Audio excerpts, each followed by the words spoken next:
Terima kasih Tuhan. Dan saat ini kami mau lebih lagi, mau menyembah-Mu. Terima kasih Bapa.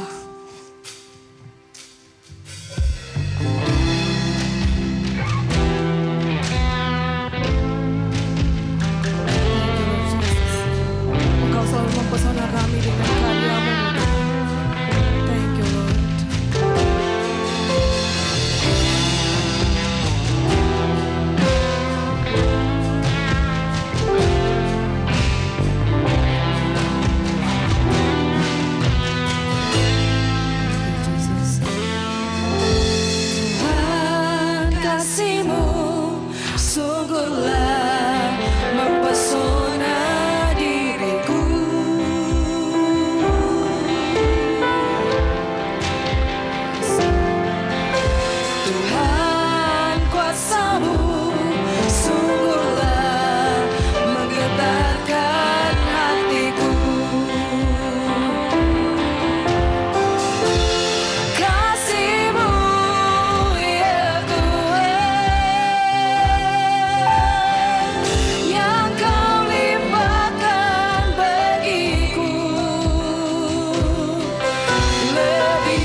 Bapak Ibu Saudara, lewat kesempatan yang ada, saya mengajak kita semua yang ikut online, kita akan sama-sama berdoa buat bangsa kita.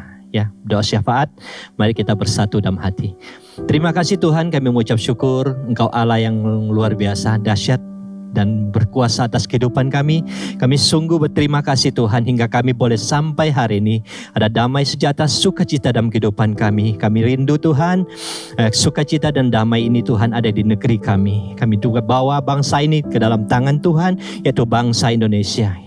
Dan ya Tuhan, Kau berkati Bapak Presiden, wakil beserta jajaran yang ada Tuhan, untuk supaya Tuhan diberikan hikmat untuk bisa menjalankan roda Tuhan pemerintahan yang ada Tuhan. Khususnya lagi yaitu di masa-masa pandemi yang ada Tuhan, kami serahkan mereka dalam tangan-Mu. Kiranya hikmat daripada Tuhan turun atas bangsa kami, yaitu kepala negara kami sampai jajaran yang ada. Kami juga berdoa buat kepala daerah masing-masing Tuhan di setiap provinsi yang ada. Kau juga beri hikmat buat mereka Tuhan, supaya mereka boleh mengatasi segala sesuatu di daerah mereka masing-masing. Dan Kau berikan hikmat juga buat mereka untuk menjalankan pemerintahan yang ada, khususnya di daerah-daerah tertentu Tuhan. Kami bersyukur, kami sungguh-sungguh bersyukur pada Engkau Tuhan. Kami juga Tuhan serahkan TNI dan Polri yang ada Tuhan. Mereka juga boleh menjalankan Tuhan untuk melakukan tugasnya sebagai garis depan beserta Tuhan, yaitu tim kesehatan yang ada di negeri ini,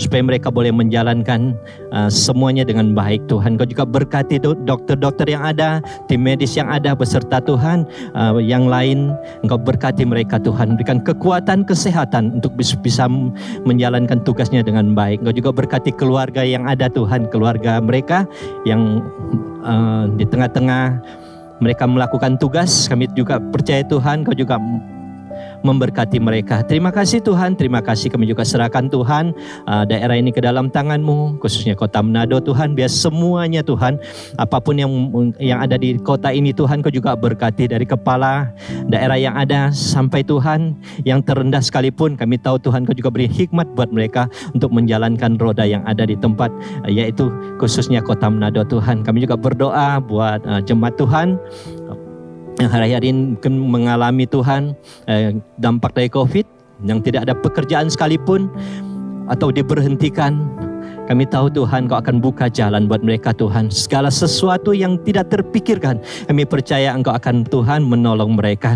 Yang sekarang Tuhan mengalami sakit penyakit sekalipun, biar pertolongan-Mu, jamahan-Mu, bilur-bilur-Mu Tuhan, Engkau memulihkan mereka di dalam nama Yesus. Tuhan terima kasih khususnya lagi Tuhan, yaitu iman percaya kami Tuhan, umat-Mu itu Tuhan dibangkitkan, dibangunkan Tuhan, supaya kami tetap berharap hanya kepada Tuhan. Terima kasih Tuhan, terima kasih. Semuanya kami serahkan dalam tangan-Mu. Setiap doa-doa kami kurang sempurna Tuhan, biar Engkau Allah yang sempurna menyempurnakan doa kami di dalam nama Yesus.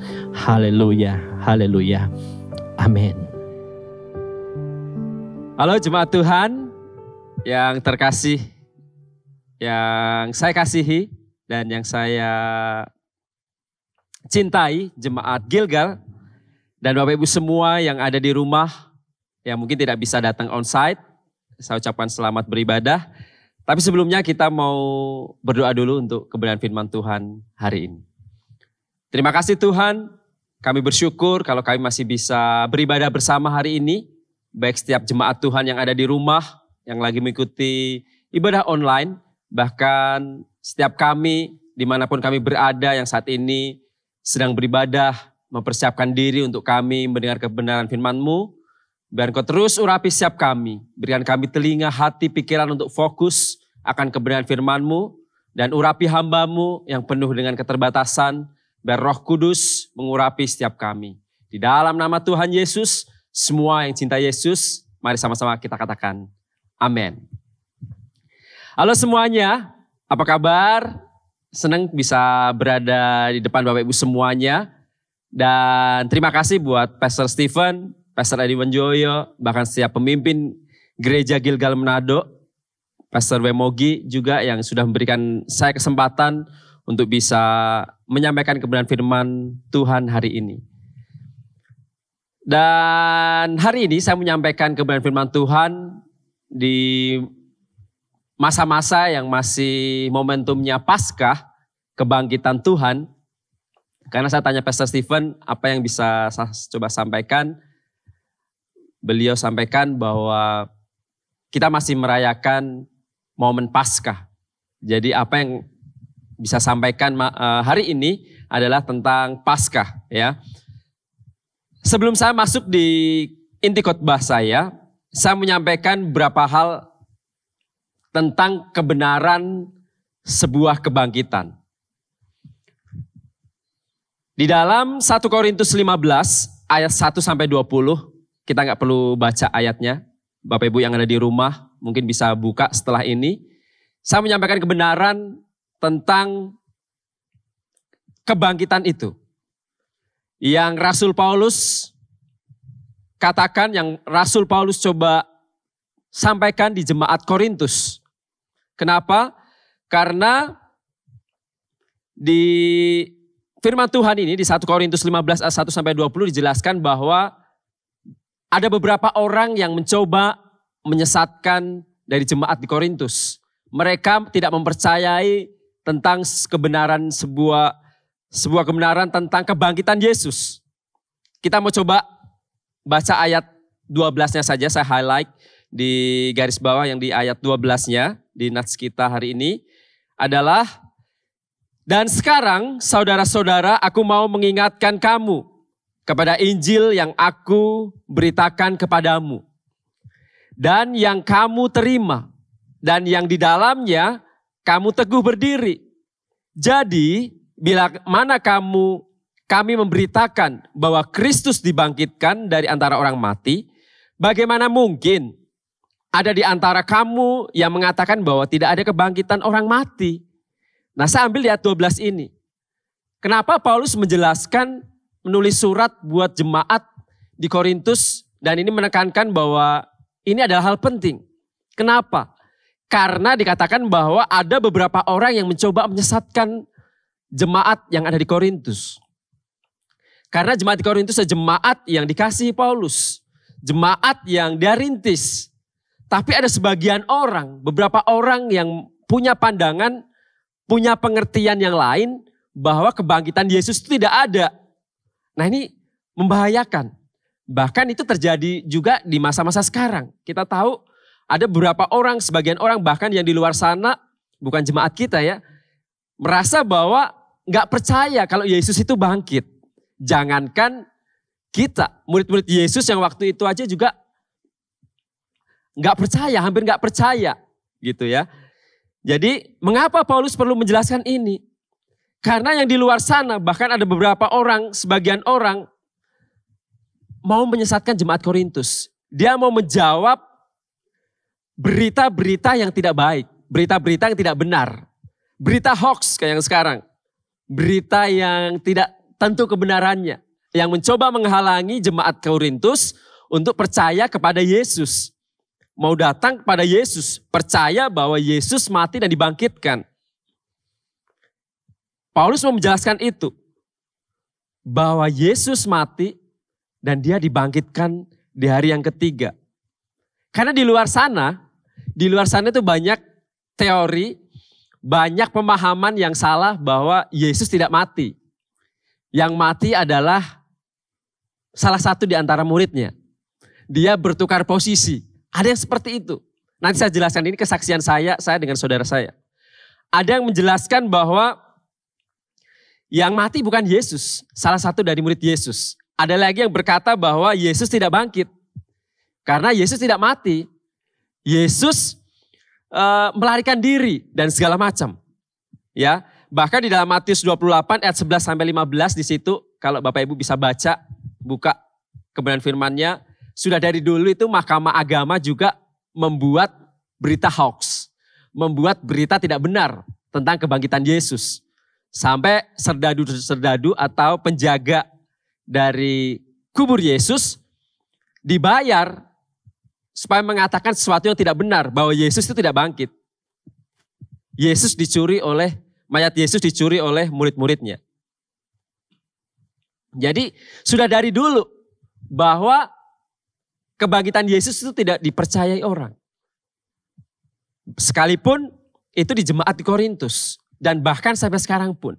Kesaksian saya waktu saya dengan saudara saya, ada saudara saya yang Muslim.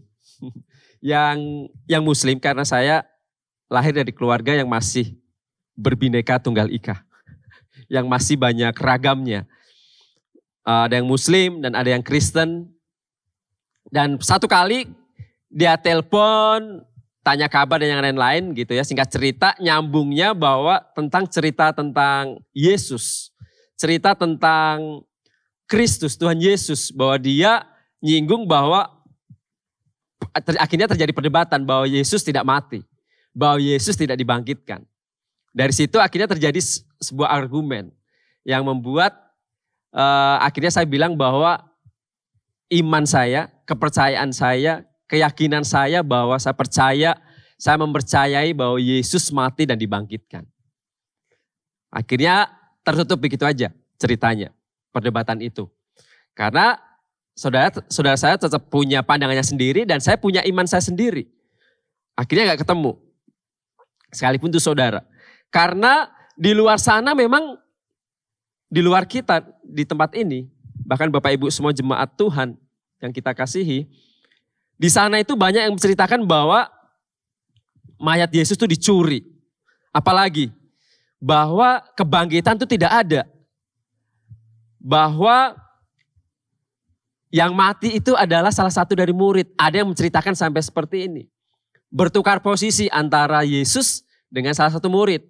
Ada yang mengatakan Yudas dan yang lain-lain. Apakah benar Tuhan kita seperti itu? Dan tentunya tidak. Tuhan kita adalah Tuhan yang konsisten. Tuhan yang punya integritas.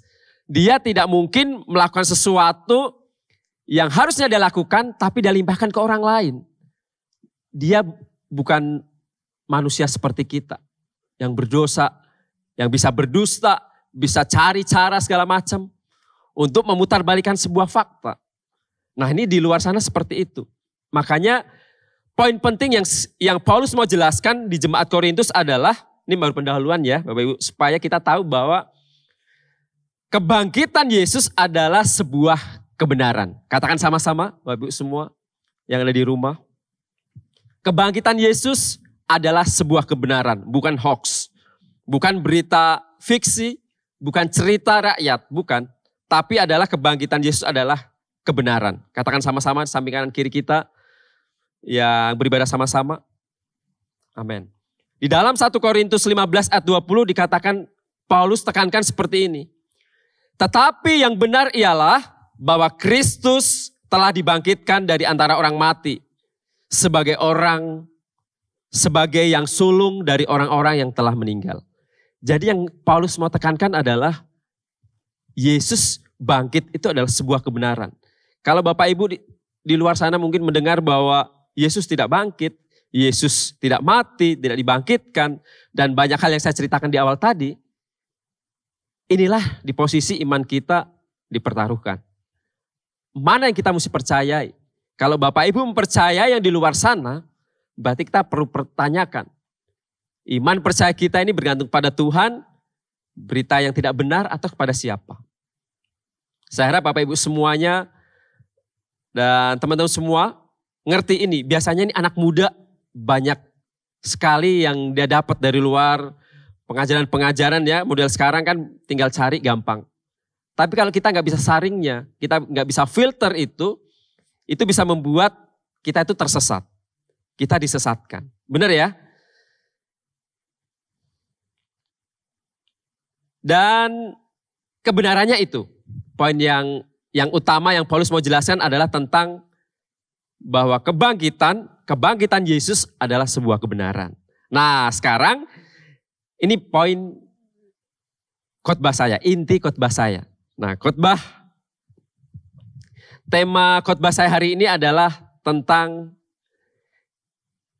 kebangkitan yang membangkitkan. Kenapa bisa katakan kebangkitan yang membangkitkan? Karena kita tahu bahwa setiap tahun kita memperingati kebangkitan Yesus, memperingati Paskah, memperingati kematian Yesus. Tapi kita nggak pernah tahu, nggak pernah menyadari bahwa setiap tahun Yesus yang bangkit 2000 tahun yang lalu yang kita rayakan tiap tahun itu, apakah kita bisa maknainya dengan benar? Ataukah kita hanya seremonial aja, merasa bahwa udah setahun sekali Yesus bangkit, oke. Terus kenapa gitu? Apa yang terjadi dalam kehidupan saya? Apakah ada perubahan? Apakah ada sesuatu yang berubah ketika Yesus dibangkitkan? Adakah sesuatu yang benar-benar kita hayati, kita ngena, oh ya Tuhan. Setiap tahun kita mengalami, memperingati kebangkitan Yesus. Tapi apakah kita juga ikut dibangkitkan enggak? Apakah kita ikut dibangkitkan bersama-sama Yesus? Atau kita justru, ya sudah, kehidupan saya seperti ini. Enggak ada yang bisa berubah. Mau Yesus mau mati, dibangkitkan. Tiap tahun kita peringati, kita gini-gini aja, enggak ada perubahan. Masih dalam dosa, masih dalam kehidupan gak bisa ngampuni, masih punya dendam dan banyak hal. Padahal kalau kita mau sama-sama belajar dari murid Yesus bahwa kebangkitan membuat murid-murid juga dibangkitkan.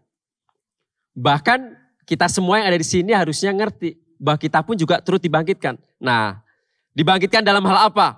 Nah, nanti kita akan bahas, pelajari hari ini. Dan kita mau baca dari Matius 28 ayat 1 sampai 10. Mari kita baca sama-sama dengan suara yang keras supaya telinga kita dengar dan roh kita dibangkitkan. Setelah hari Sabat lewat, menjelang menyingsingnya fajar pada hari pertama minggu itu, pergilah Maria Magdalena dan Maria yang lain menengok kubur itu. Maka terjadilah gempa bumi yang hebat sebab seorang malaikat Tuhan turun dari langit dan datang ke batu itu dan menggulingkan lalu duduk di atasnya. Wajahnya bagaikan kilat dan pakaiannya putih bagaikan salju. Dan penjaga-penjaga itu gentar, ketakutan dan menjadi seperti orang-orang mati. Akan tetapi malaikat itu berkata kepada perempuan-perempuan itu, "Janganlah kamu takut, sebab aku tahu kamu mencari Tuhan Yesus yang disalibkan itu. Ia tidak ada di sini, sebab ia telah bangkit sama seperti yang telah dikatakannya. Mari lihatlah tempat ia berbaring." Ditunjukkan. Kalau mau bukti, malaikat Tuhan tunjukkan.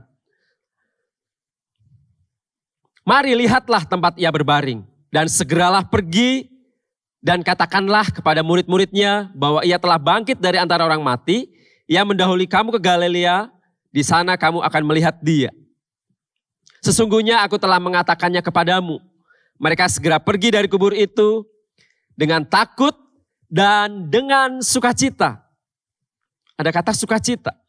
Yang besar dan berlari cepat-cepat untuk memberitahukannya kepada murid-murid Yesus. Tiba-tiba Yesus berjumpa dengan mereka dan berkata, "Salam bagimu." Mereka mendekatinya dan memeluk kakinya serta menyembahnya. Maka kata Yesus kepada mereka, "Jangan takut.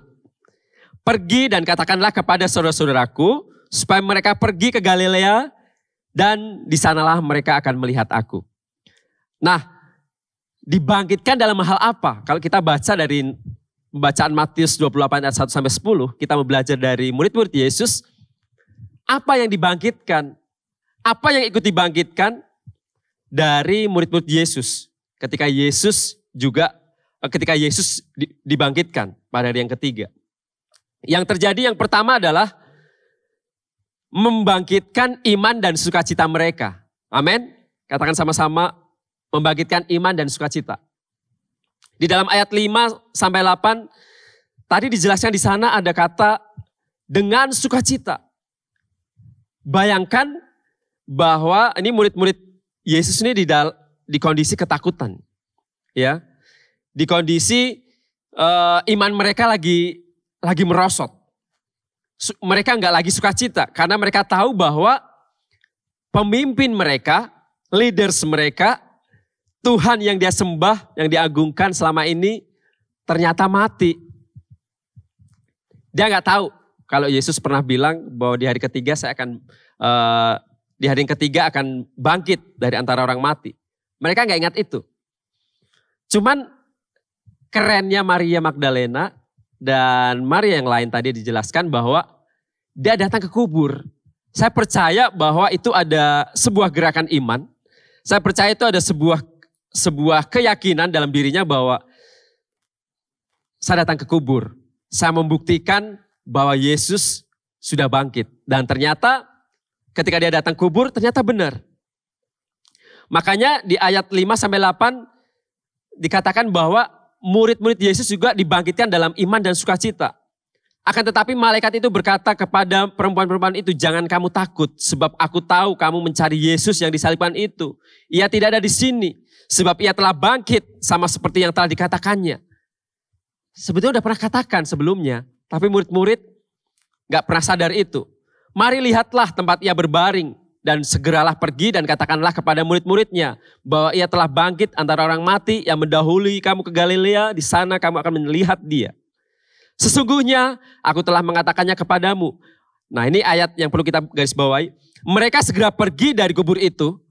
Ada rasa keyakinan, ada rasa sukacita yang luar biasa. Dikatakan bahwa dengan takut dan dengan sukacita yang besar.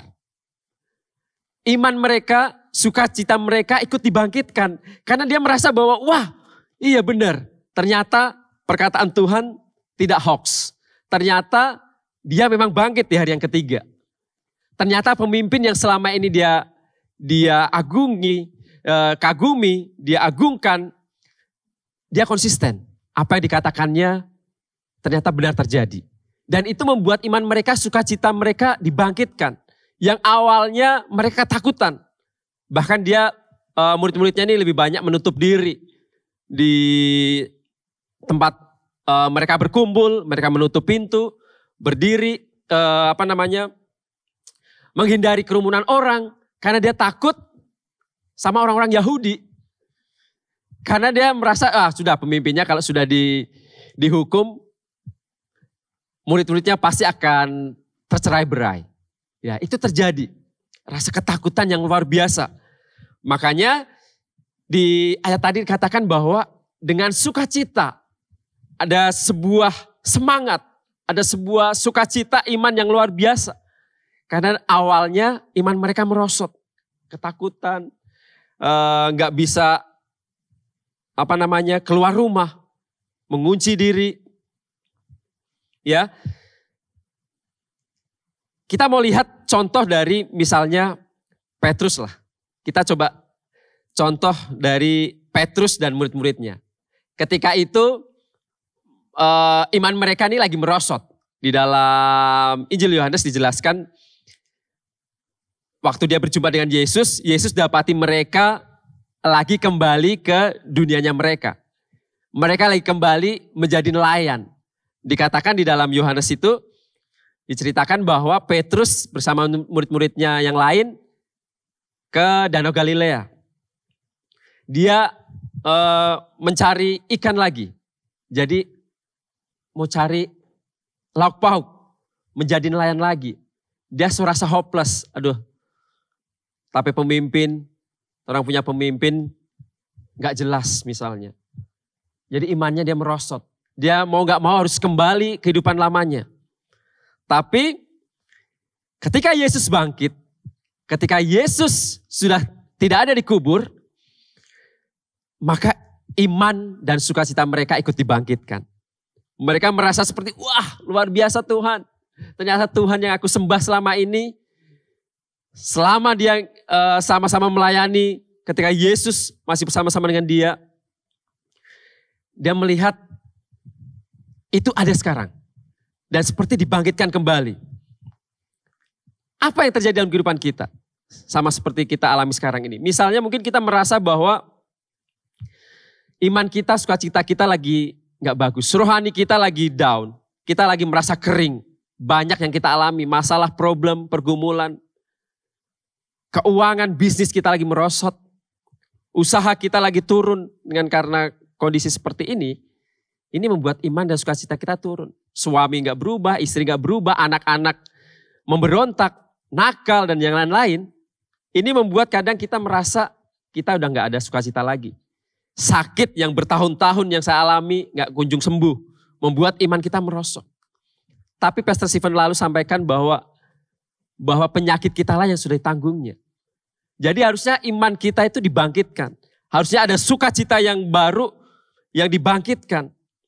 Karena Yesus sudah menanggungnya di kayu salib. Jadi kenapa kita masih menyimpan kehidupan yang tidak baik? Kita nggak bisa sukacita. Kita nggak bisa punya iman yang bergantung penuh sama Tuhan. Jadi yang pertama apa? Kalau kita mau belajar dari murid-murid Yesus, poin pertama adalah Yesus dibangkitkan, tapi dia juga punya kuasa membangkitkan. Yang pertama membangkitkan iman dan sukacita murid-murid Yesus. Bahkan kita semua yang sekarang ini beribadah sama-sama. Kita harus turut dibangkitkan iman dan sukacita kita. Yang kedua, membangkitkan kekuatan. Katakan sama-sama membangkitkan kekuatan. Contoh lagi Petrus ya. Petrus ini orangnya kan muridnya sebetulnya radikal ya. Kita tahu kisahnya. Petrus ini menjadi menjadi soko guru, menjadi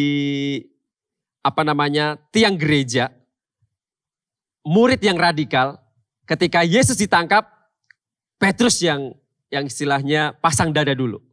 Wah, radikal banget dia dengan Tuhan. Tapi ketika Yesus mulai diadili, ketika Yesus dihadapkan ke mahkamah agama dan ketemu diadili, dia rasa takut. Ciut kekuatannya, nyalinya seperti gak ada. Kemana Petrus yang dulu? Yang kita tahu sama-sama, yang radikal. Tiba-tiba langsung hilang, tiba-tiba sekejap langsung hilang. Ketika Yesus mati di salib. Tapi bersyukur, akhirnya kekuatan Petrus dibangkitkan kembali. Karena Yesus bangkit, dia tahu dia udah gak ada di kubur. Kekuatan Petrus mulai dibangkitkan kembali. Dia menjadi Rasul Petrus yang radikal. Yang kembali kekuatannya dipulihkan kembali. Sampai akhirnya dia harus, kalau kita tahu dia berkhotbah 5.000 orang percaya sekaligus ya. Dan kita tahu akhirnya di akhir kematiannya Petrus disalibkan kebalik. Ya itu karena dia sudah dibangkitkan. Dibangkitkan kekuatannya. Dia menjadi Petrus lagi yang radikal. Yang awalnya mungkin ketika Yesus mati, dia pernah menyangkal Yesus menjadi orang yang istilahnya takut ya. Ketakutan yang luar biasa. Tapi akhirnya dibangkitkan. Dia punya kekuatan yang baru. Sampai akhir hidupnya dia disalib kebalik. Kepalanya di bawah. Karena dia merasa bahwa dirinya itu gak layak seperti Yesus. Menyamai Yesus disalib. Jadi dia mau disalibnya kepalanya di bawah. Jadi harusnya yang ini yang kita mesti alami sama-sama seperti Petrus. Mungkin kita pernah punya rasa kayaknya punya kekuatan yang membuat kehidupan kita lemah. Kekuatan kita sepertinya merosot. Kita seperti gak bisa lakukan apa-apa dengan pandemik seperti ini. Semuanya seperti sudah hilang semua rencana. Itu membuat kita seperti gak berdaya. Kita seperti gak punya kekuatan daya juang. Tapi pernahkah kita sadari bahwa kebangkitan Yesus harusnya ikut membangkitkan orang punya kekuatan. Kekuatan kita kembali. Kita punya daya juang kembali sebagai orang-orang Kristen. Kita punya daya juang untuk menghadapi setiap pergumulan kita. Jadi pelajaran yang kedua adalah membangkitkan kekuatan. Katakan sama-sama membangkitkan kekuatan. Yes.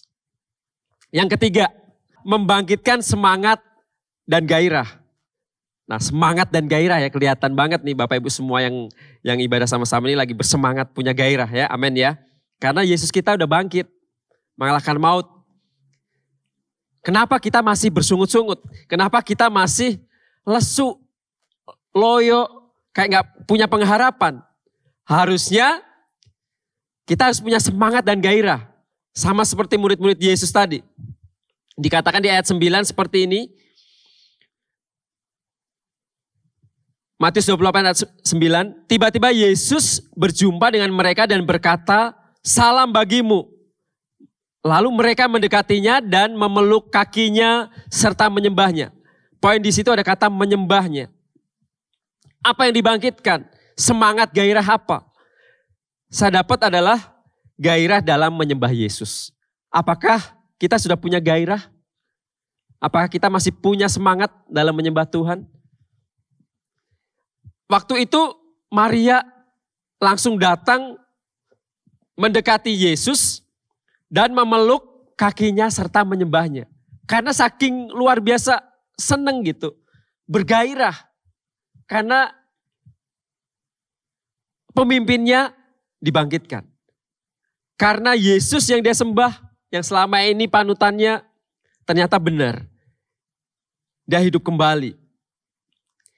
Makanya dia rasa gairah langsung dengan, saya rasa itu dengan tiba-tiba ya. Karena saking sukacitanya, punya gairah semangat, dia langsung datang memeluk dan mencium menyembah di kaki Yesus. Makanya apakah kita perlu cek kembali? Apakah kita hanya cukup memperingati kematian, kebangkitan Yesus setiap setahun sekali, tapi kita udah gak punya gairah dalam menyembah Tuhan? Apakah kita masih malas-malas dalam menyembah Tuhan, bersekutu dengan Tuhan? Iya, memang sulit. Mungkin bangun pagi atau harus mengejar dengan waktu yang kerja, harus menyempatkan waktu, memberi waktu yang terbaik buat Tuhan untuk menyembah dulu. Itu mengorbankan, ada harga yang harus kita bayar. Apakah kita masih berkorbar, punya roh yang berkobar-kobar enggak? Atau kita udah mulai redup, bahkan pelan-pelan mundur kerohanian kita? Apakah kita memaknainya, kita di-recharge kembali dengan kebangkitan Yesus, kita di-recharge kembali saat kita menyembah Tuhan, maka ada sesuatu yang dipulihkan dalam kehidupan kita. Apakah kita masih punya semangat seperti itu enggak? Atau kita sudah hopeless, kita udah nyerah Tuhan, kita udah gak bisa berjuang lagi, bahkan kebanyak yang di luar sana, banyak yang mengakhiri hidupnya karena gak mampu berjuang. Karena dia merasa begitu banyak cobaan, begitu banyak masalah yang datang. Bahkan saudara saya, yang saya pernah cerita juga di anak muda, bahkan juga saya pernah sharing mungkin, kalau gak salah ingat, ada saudara saya yang selalu telepon-telepon. Karena ada masalah dengan suaminya, berantem terus. Dia suka curhat telepon sama saya. Dia sampai merasa bahwa saya mau sudahin semuanya, saya gak punya daya juang lagi, saya udah gak bisa berjuang sama suami saya. Saya bilang, hey, kamu punya Tuhan. Saya bilang, kamu punya Tuhan. Tuhan kita Tuhan yang hidup, yang mampu menolong kita. Apakah, pertanyaannya apakah kita masih punya semangat enggak? Punya gairah enggak? Gitu. Nah ini yang perlu kita tanyakan kembali dalam diri kita masing-masing. Jadi yang dibangkitkan semangat gairah apa? Gairah dalam menyembah Yesus. Kita butuh Tuhan. Kita tanpa Tuhan kita nggak bisa apa-apa. Ya, sama contohnya misalnya pokok anggur. Yesus pokok anggur dan kita ranting-rantingnya. Ketika kita di luar Yesus, kita ranting, kita lepas dari pokoknya, maka kita dibuang perapian. Kita menjadi kayu bakar. Nah kehidupan kita akan seperti itu. Ketika kehidupan kita kering, kosong, kita nggak bisa recharge kembali, kita nggak mau datang ke Tuhan, kita nggak mau menyembah Yesus, nggak punya gairah lagi, maka jangan heran kita nggak punya semangat untuk hidup. Kita nggak punya semangat untuk menyelesaikan pertandingan ini.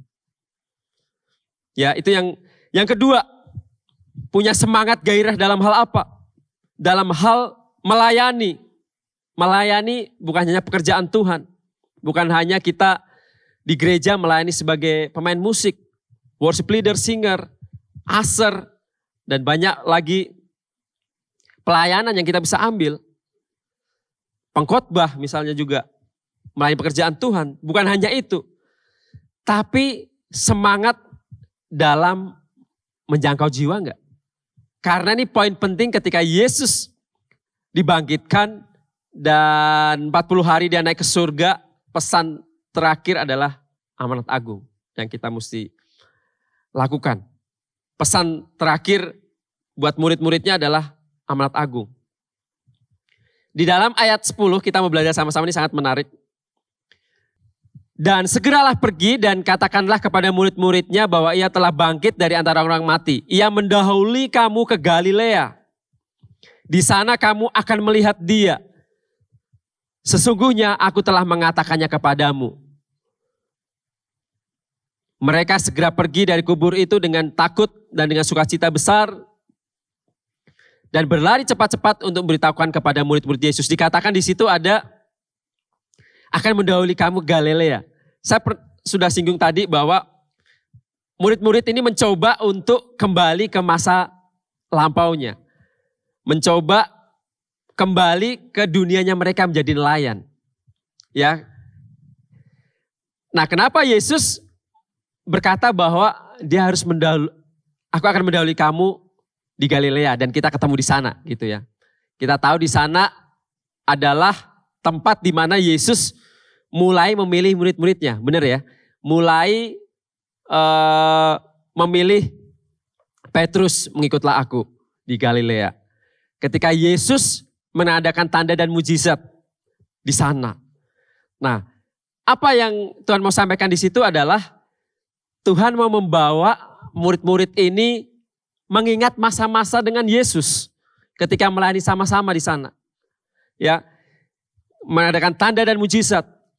Dia mau tunjukkan bahwa, hei Petrus, dari awal aku memilih kamu di sini di Galilea. Jadi hal itu yang Tuhan mau tunjukkan, Yesus mau tunjukkan. Dia mau mencoba menunjukkan kembali panggilan mereka. Mau mencoba melihatkan ke masa-masa lampau saat Yesus memanggil dia menjadi penjala manusia. Tidak lagi penjala ikan. Jadi ini yang Tuhan mau bawa. Maka kenapa enggak misalnya di Yerusalem atau di kampungnya Yesus di Nazaret. Tapi kenapa di Galilea? Karena disitulah awal Yesus memilih murid-muridnya. Mengadakan tanda dan mujizat, mengajar, banyak hal dia lakukan dengan murid-muridnya di Galilea. Makanya Yesus mau bawa mereka mengingat masa lampau mereka. Supaya mereka itu bisa ingat lagi. Oh iya, karena hampir merasa lupa akan tanggung jawab dia sebagai murid-murid mesti ngapain. Nah, terkadang kita seperti itu. Terkadang kita lupa apa akan panggilan kita. Kita udah nyaman dengan kehidupan kita. Kita berada di comfort zone. Kita yang merasa bahwa kita aman-aman aja sih gitu. Saya udah selamat, saya orangnya baik, begini. Hey, bahwa kita semua ini, Bapak Ibu semua saudara dan teman-teman, bahwa kita dipanggil untuk menjadi penjala manusia. Jadi apa yang kita mesti gairah, apa yang kita mesti bangkitkan kembali adalah gairah dalam kita menjangkau jiwa. Apakah Bapak Ibu dan semua teman-teman masih memikirkan ini? Masih terbesit dalam hati kita untuk kita bisa menjangkau mereka untuk mengenal Yesus, menceritakan kabar baik bahwa Yesus mati, dibangkitkan, dan dia akan naik.